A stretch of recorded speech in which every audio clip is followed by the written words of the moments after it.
सशक्त भारत बीजेपी से मैं डॉक्टर आर के वर्मा। साथियों, आपने देखा होगा कि इतिहास भरा पड़ा है ऐसी गलतियों से जो अनचाहे अनजाने में राजाओं या किसी से भी हो जाती हैं और उसका खामियाजा हमें सदियों तक चुकाना पड़ता है। और केवल खामियाजा ही नहीं चुकाना पड़ता है, कभी कभी हम हजारों साल की गुलामी तक अपने ऊपर ओढ़ लेते हैं। अब देखिए, उदाहरण के लिए राजा जयचंद्र उत्तर भारत के, उन्होंने जो पृथ्वीराज चौहान के साथ जो हरकत करी, जो गद्दारी धोखा किया और मोहम्मद गोरी का साथ दिया, उससे इस देश में मुगल सल्तनत की नींव पड़ गई। ये देश 800 सालों के लिए गुलाम हो गया एक जरा सी गलती के कारण। और वो गलती किस लिए की गई थी? व्यक्तिगत कारणों से की गई थी, कोई वो नीति नहीं थी। उसी तरह से साथियों, एक गलती और हुई स्वतंत्रता आंदोलन के समय, जिसका खामियाजा हम पिछले 100 सालों से चुका रहे हैं। अब वो गलती कौन सी थी, ये गलती लोगों को मालूम नहीं है। जयचंद वाली तो मालूम है काफी लोगों को, ये नहीं मालूम। ये गलती थी जब महात्मा गांधी अफ्रीका से भारत में आए, उसके थोड़े दिनों बाद उन्हें अपनी राजनीति चमकानी थी। राजनीति चमकाने में 1919-1920 में उन्होंने एक आंदोलन भारत में बेवजह अकारण शुरू कर दिया, और वो आंदोलन था खिलाफत। खिलाफत आंदोलन हम लोग जब छोटे थे, हम लोगों ने सुना था तो हम लोग सोचते थे खिलाफत का मतलब अंग्रेजों से खिलाफत होगी, लेकिन ये बहुत बड़ी भूल थी। खिलाफत एक जो खलीफत थी जो आपकी तुर्की में, उसके विरुद्ध आंदोलन, जिसका भारत से भी कोई मतलब नहीं था, भारतीय मुसलमानों से कोई मतलब नहीं था, दूर दूर तक कोई वास्ता नहीं था। अब आप जरा देखिए कि एक व्यक्ति जिसको आप स्वतंत्रता आंदोलन का सबसे बड़ा हीरो मानते हैं, उसने उस समय जो नॉन कोऑपरेशन मूवमेंट था 1920 का, असहयोग आंदोलन, जो कि सही दिशा में जा रहा था, उसको समाप्त कर दिया। वो इस देश के लिए था, वो अंग्रेजों को भगाने के लिए था, उसको समाप्त कर दिया। और एक आंदोलन उसी समय जो खिलाफत, जिसका कोई मतलब नहीं था, उसको शुरू कर दिया। और शुरू नहीं किया, उसको जारी रखा। अब देखिए, उस समय मोहम्मद अली जिन्ना, जो विलन कहे जाते हैं, लेकिन उस समय वो विलन नहीं थे। आपको बता दें कि मोहम्मद अली जिन्ना को खुद नहीं मालूम था कि वो मुसलमान है। मोहम्मद अली जिन्ना पोर्क खाते थे, शराब पीते थे, कुरान कभी नहीं पढ़ी थी, कन्वर्टेड मुस्लिम थे। उनको कोई मतलब ही नहीं था कि मुसलमानियत क्या होती है।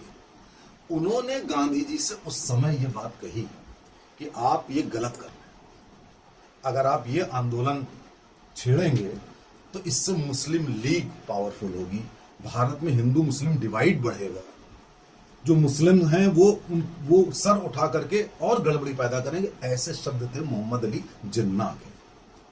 लेकिन गांधी नहीं माने। गांधी ने बदस्तूर उसको जारी रखा, जगह जगह स्पीचेस दी, मुंबई में बहुत स्पीचेस दी, पूना में दी, हर जगह स्पीचेस दी। उसका परिणाम यह हुआ साथियों कि जगह जगह कमेटी बनने लगी, जगह जगह मुस्लिम लीग ने मौलानाओं की, इन सबकी कमेटी बनने लगी, और वो बड़े वोकल हो गए, वो जगह जगह भाषण देने लगे, उनका पूरा उदय होने लगा। और उसका परिणाम यह भी हुआ कि 1921 में मोपला कांड, 2021 के आसपास केरल, उसमें हजारों हिंदुओं की नृशंस हत्या कर दी, बलात्कार कर दिया। और उससे भी गांधी जी बिल्कुल हिले नहीं, कोई फर्क नहीं पड़ा। उन्होंने उसको न्यायोचित ठहराया और तब भी खिलाफत आंदोलन जारी रहा। आप जरा देखिए, जिसकी कोई जरूरत नहीं थी इस देश में, उसका अंग्रेजों से कोई वास्ता नहीं था उस आंदोलन। और उसी के बाद जब उन्होंने, हेडगेवार जी ने देखा गांधी का रवैया कि वो तो हिंदुओं की हत्या पे बिल्कुल फर्क ही नहीं पड़ा, उसको कह रहे हैं कि हिंदू तो ऐसा ही होता है, वो मर रहा है, वो कोई। अब उनकी राजनीति ऐसी थी, तभी हेडगेवार जी ने राष्ट्रीय स्वयं सेवक संघ की 1925 में स्थापना करी। उसके पहले भी उन्होंने कुछ संस्थाएं बनाई थी, लेकिन मेन जो आज आप राष्ट्रीय स्वयं सेवक संघ देख रहे हैं, वो गांधी जी के इस रवैये से क्षुब्ध होकर हेडगेवार जी ने 1925 में किया। अब आप देखिए उस खिलाफत आंदोलन का दुष्प्रभाव ये हुआ कि आजादी मिलने में हमें कम से कम 15-20 साल लगे और ज्यादा लगे। 47 से कहीं पहले हम आजाद हो सकते थे, कम से कम 10-15 साल पहले। लेकिन क्या हुआ, उसके बाद देश हिंदू मुस्लिम डिवाइड और नरम दल गरम दल, सेकुलरिज्म, इन कम्युनलिज्म, इन सबके चक्कर में पड़ गया और पूरे स्वतंत्रता आंदोलन की दिशा बदल गई। दिशा कहां जानी चाहिए थी अंग्रेजों को भगाने की, वो दिशा बिल्कुल अलग हो गई। और अंततोगत्वा जो कांग्रेस की स्थापना हुई, उसमें खूब सारे प्रेसिडेंट्स बने, फिर सुभाष बोस का प्रकरण हुआ, उसमें भी गांधी जी ने बहुत गलत काम किया। उनको भी हटना पड़ा गांधी जी के कारण कांग्रेस प्रेसिडेंट से। और धीरे धीरे उसके बाद 1940 में एक मौलाना आजाद थे, उनको कांग्रेस का प्रेसिडेंट बना दिया गया और 39-40 में वर्ल्ड वार हुए ही।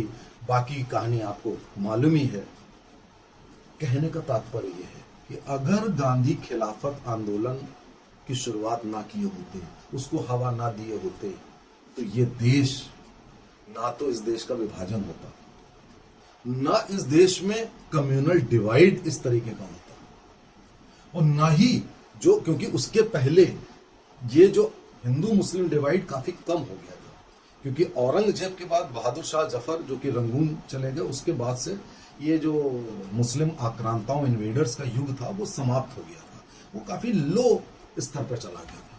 लेकिन उसको गांधी ने इतना बुरी तरह उभार दिया, कम से कम 6-7 सालों तक उसको उभारते रहे गांधी, और उसके बाद उससे उपजी समस्याओं में उलझे रहे वो भी और देश भी। तो साथियों, इस देश में एक गलती जयचंद ने की, दूसरी गलती गांधी जी ने खिलाफत आंदोलन को करके करी। इसलिए कभी भी इतिहास मत भूलिएगा। इतिहास की गलती जो दोहराएगा वो इतिहास भी दोहराएगा। इसलिए नेवर फॉरगेट योर हिस्ट्री। और इतिहास के जितने भी छोटे छोटे पहलू हैं, उन पहलुओं को गौर करिए कि किस किस वजह से इस देश में समस्याएं खड़ी हुई। इसलिए आज समय है कि गांधी जी के खिलाफत जैसी और जयचंद्र के मोहम्मद गोरी का साथ देने जैसी गलतियां दोहराइएगा नहीं। इस देश की संस्कृति को आपको मजबूत करना है। नमस्कार, जय हिंद।